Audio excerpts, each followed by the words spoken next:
What is up, guys? It is the Bluebloods here, man. We are back at y'all with another 2 minute drill episode kicking off the week, March 29th. Almost getting to April, guys. Start that this week, man. We're just kicking off. Go ahead and plug it. Our Big 12 in 30 days for the month of April. We already got some big schools lined up, committed to do it. So I cannot wait for that. Today, we have Maryland wrapping up our Big 10 in 31 days. So make sure to check that out either here on YouTube or on any podcast streaming platform. But let's go ahead and kick it off, man. Y'all saw the intro already. Coach Ed Orgeron making some questionable decisions, statements. I mean, whatever you want to say. And I mean, to say it's been a tumultuous time at LSU this offseason, this past season, probably it is probably an understatement to say the least. I mean, amid the quarterback battle that's going on, the questions surrounding Miles Brennan, the sexual harassment allegations spanning back to the Les Miles era, the protests of that, and et cetera, et cetera. And Coach O seems to have found a way to make a bit more noise this past week. And during a press conference this past week, Coach O told the media that he hired multiple coaches, multiple staffers that he did not even interview, guys. And they concluded that he would never do that again. And that this offseason he interviewed all his hires. And this is kind of questionable to say the least. You look at the three biggest hires before last year, and the biggest one, defensive coordinator Bo Pelini to replace Dave Aranda, who took the Baylor head coaching job. And then you had Scott Linehan for the passing game coordinator. And then you had Kevin Falk for the running backs coach. And, I have a hard time that Kevin Falk really being the problem. Running backs played decent last year, and he was already in the program as the director of player development. So odds of him, being the real issue here is very low. And, the questionable comments kept going. And the questionable decision to not really call out, but more so bring unwanted attention to his defensive coordinating hire. He, new defensive coordinator Daronte Jones, Coach O said that in a press conference, confirmed it. He was the fourth and or fifth choice, but who cares? So am I.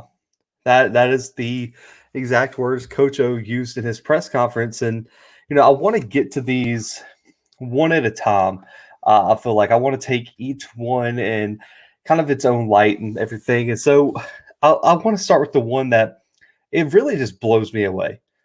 It shocks me. It angers me as a college football guy.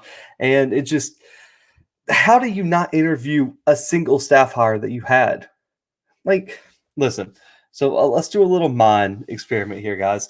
I want you all to think about what you do for a living, what you do to make money, whatever. And I want you to think about what the top three things on your job description are. Like in a day, during a week, what are the three things that have to be done? Like it is non-negotiable. These things have to get done or this is going to be a problem. And while you're thinking about that, I want you to think about how much you make. How much do you make a week? How much do you make a month, a year, things like that? Well, I'm assuming. I mean, just so I don't know our exact listening base, our exact listening base's income, but I'm assuming if any of y'all make $6 million a year to do what y'all do, I'll be highly suspect, and I will be asking for your donation to the podcast at the end of this episode. But you don't make $6 million to do what you do. And it's so interesting to me, given that Coach Ed Orgeron makes $6 million a year. He's a national championship coach. He is arguably one of the top 10 coaches in the country. How in the world do you get away at a top 15 program in the country not interviewing your staff hires? I need someone to answer it for me. I am mind blown here. I am flabbergasted here. I cannot wrap my brain around how this occurred at a program like LSU. These aren't behind the scene grad assistants, an analyst, or anything like that. You hired a whole defensive coordinator. last year, which I'm assuming he probably did interview. This would not be a big thing.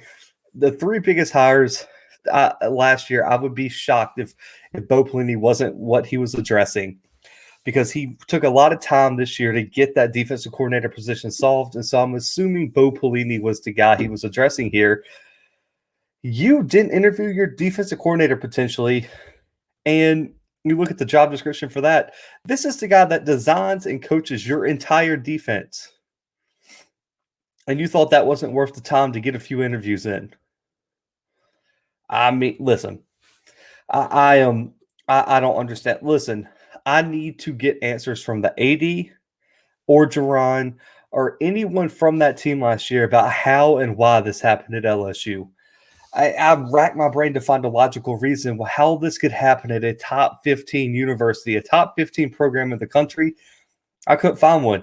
You could say COVID, you could say whatever you want to say, but the Zoom problem, is over. It could solve that. And COVID really wasn't a thing when I believe when he hired Pelini. And LSU has plenty of money to fly anywhere in the country, fly people in and out, all kind of stuff, just like they showed this year in the search. And I hope, listen, this could be a reason. I've read it a few places. I hope Orgeron did not think his program could just hire anyone and they could fit him in the mold.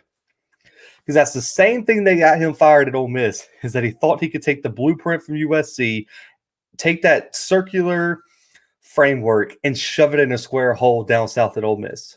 It's the exact same reason that he got fired from his first ever head coaching job.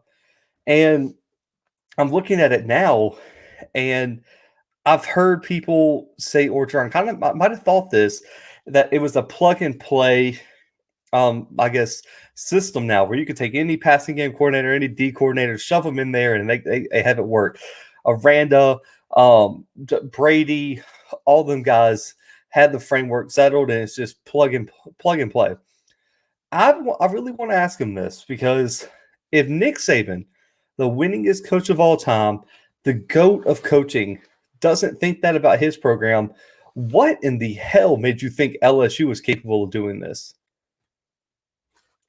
I'm going to let y'all think about that. I mean, and listen, if you're watching me right now or listening, let me know. Let me know what y'all think, because, this could cause so many problems. It could cause players, if things start going south, to question his leadership ability. It can cause the staff to question his just direction and what he's trying to build here. And as soon, listen, guys, I'm going to be honest here. As soon as this ship begins to sink, if it does, they have a promising year this year. If this ship begins to sink, Coach Ed Orgeron is on the first plane out of Baton Rouge. It's a wrap. I mean, he's left himself no leeway. He's left himself no excuses. He's left himself wide open for the criticism and wide open for just any scrutiny. I mean, he has left himself out to dry on this one. It is win or you need to get on down the road at this point. I mean, just the fact he didn't interview anyone last year is a fireable offense to me. You didn't interview somebody. What were you doing? What do you get paid $6 million to do? Guys, I need y'all to tell me. The Bluebloods family needs to come in strong. The 2-minute drill followers need to let me know. Comment down below. What in the hell was Coach Ed Orgeron doing not interviewing his staff? Nobody? No, I mean, the AD didn't have time? Nobody had time to interview a single candidate for any open position. I found that real hard to believe, and I find that being a major problem and one of the problems that caused LSU to have a historically bad defense and a historically bad post-national championship team.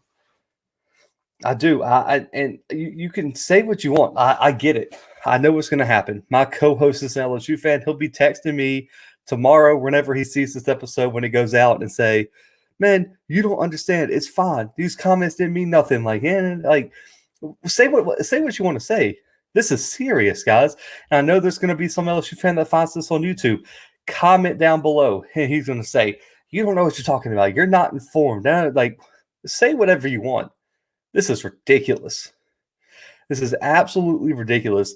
And any Power 5 program has it. There's not a Power 5 program in the country that has the excuse to not interview the candidate for any open job. I don't care if it's a grad assistant. I don't care if it's the equipment manager. I don't care if it's the video production manager. But man, if it's the damn defensive coordinator, man, you got to do better than that. And this brings me to this last comment. Let's wrap this up here. I'm probably going to go over time here anyway. This next comment isn't the end of the world. It's not as bad as this first thing that happened, but combined with the first thing, with the first comment, and everything else that LSU has had to go through this offseason, it's just like, why are you digging your own grave? At this point, Coach Ed Orgeron has 2 shovels digging his own grave right now, and I don't know how he's going to save himself.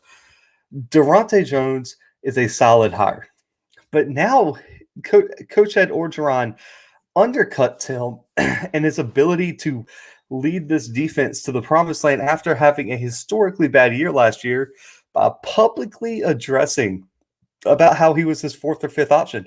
Listen, I get it. He probably was. Derek Mason, Marcus Freeman.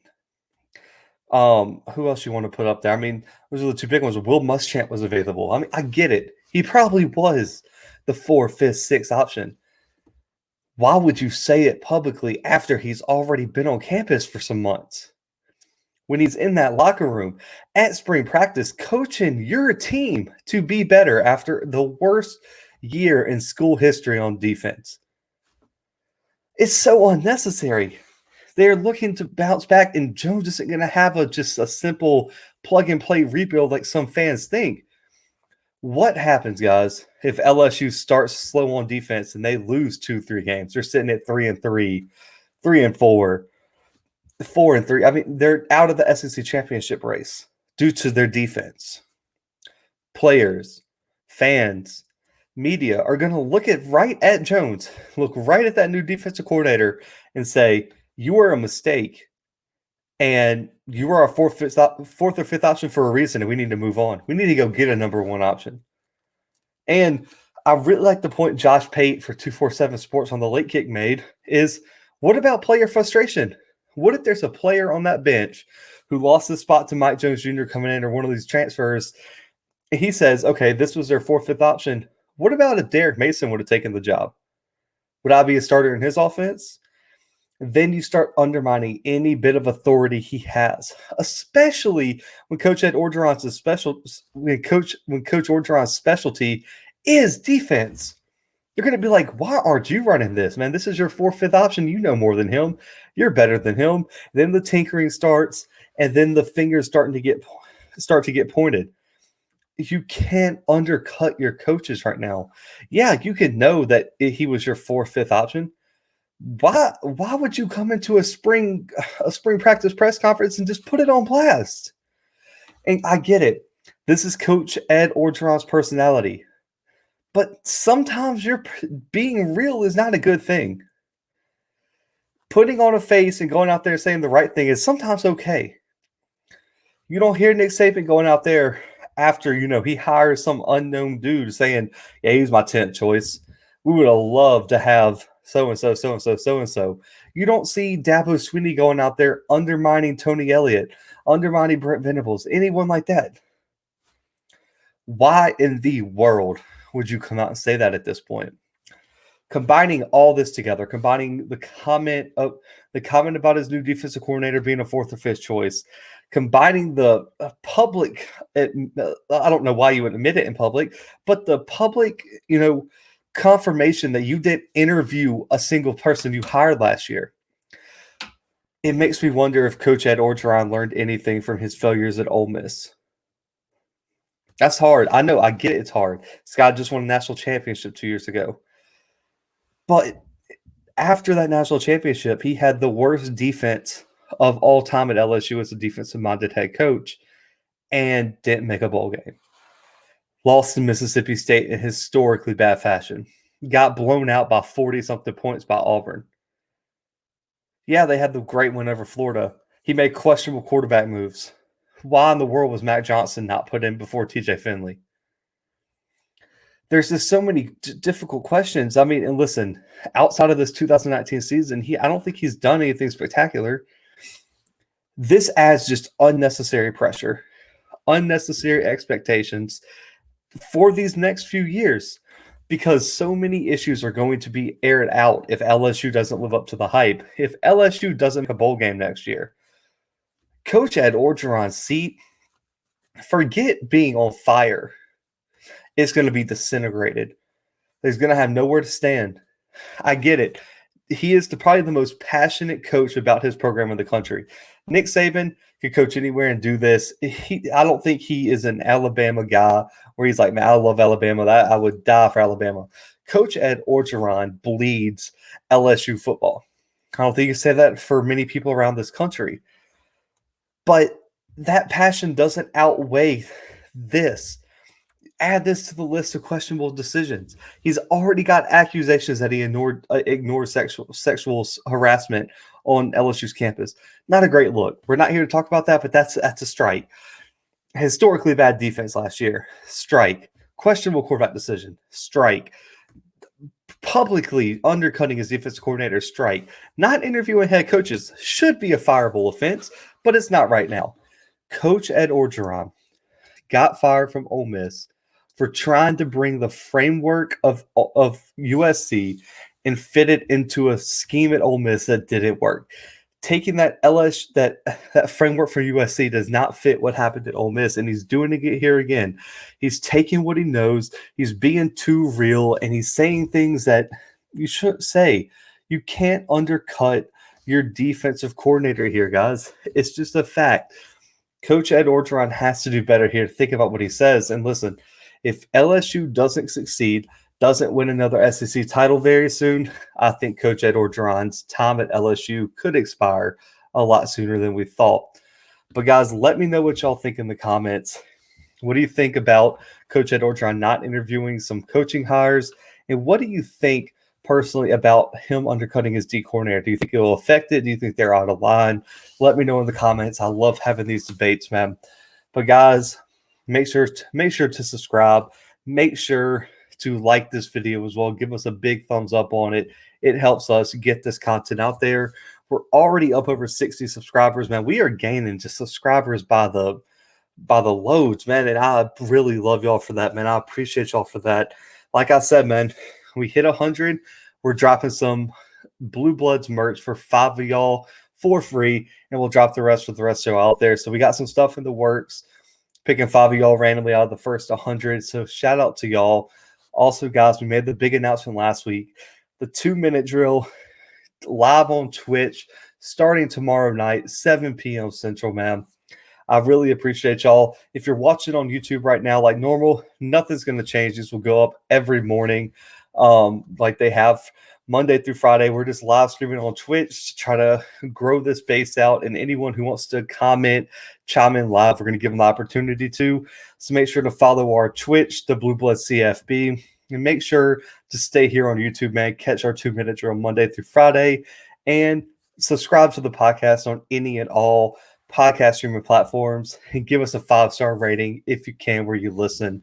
But guys, until tomorrow, for myself, for the Bluebloods, and the 2-minute drill, we are out.